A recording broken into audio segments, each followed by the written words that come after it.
Roh menginsafkan dunia akan dosa.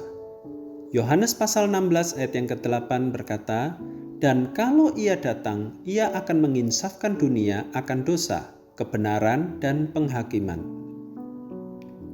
Kisah dua orang sahabat, suatu hari mereka pergi ke toko buku membeli keperluan sekolah. Sesampainya di sana mereka mencari barang yang dibutuhkan. Setelah mendapatkannya mereka beranjak menuju kasir hendak membayar. Namun sebelum sampai di kasir, seorang dari mereka mengambil sesuatu barang dan menyembunyikannya di balik baju.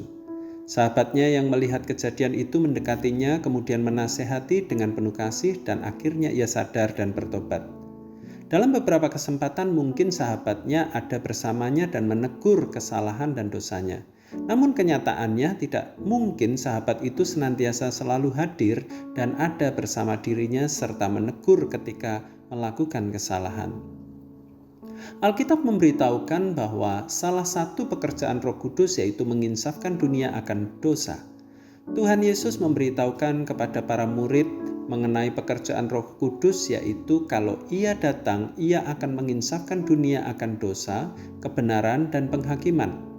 Roh Kuduslah yang menginsafkan dosa di dalam diri manusia. Jika orang yang berdosa menanggapi panggilan Roh Kudus, maka ia akan dituntun menuju pertobatan, dibangkitkan kesadarannya untuk mengerti kebenaran dan penghakiman, sehingga mau menaati tuntunan firman Tuhan. Seperti Rasul Paulus yang menyerahkan diri sepenuhnya pada pimpinan Roh Kudus yang menyatakan dosanya, dia melihat kesalahan dalam hidupnya dan mengakui di hadapan Tuhan. Paulus pernah menjadi orang Farisi yang tinggi hati dan yakin dia dibenarkan karena perbuatan baiknya. Sekarang dia menundukkan dirinya di hadapan Tuhan dengan kerendahan hati, mengakui ketidaklayakannya dan menerima pembenaran dari Tuhan Yesus.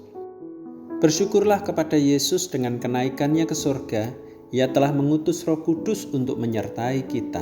Kesadaran akan dosa dinyatakan Roh Kudus kepada orang-orang yang taat pada tuntunannya, sehingga mereka meninggalkan dosa dan hidup taat untuk melakukan firman Tuhan. Kenikmatan hidup di dalam dosa tanpa pertobatan membawa manusia ke dalam penghukuman kekal. Sebab itu, marilah kita hidup dengan takut akan Tuhan dan tetap taat pada pimpinan Roh Kudus yang menginsafkan kita akan dosa, mengajarkan kita kebenaran, dan menyadarkan kita akan penghakiman. Dengan demikian, hidup kita akan semakin bertumbuh di dalam kebenaran firman Tuhan. Hidup dalam pimpinan Roh Kudus akan membuat orang selalu sadar akan dosa-dosanya. Tuhan Yesus memberkati.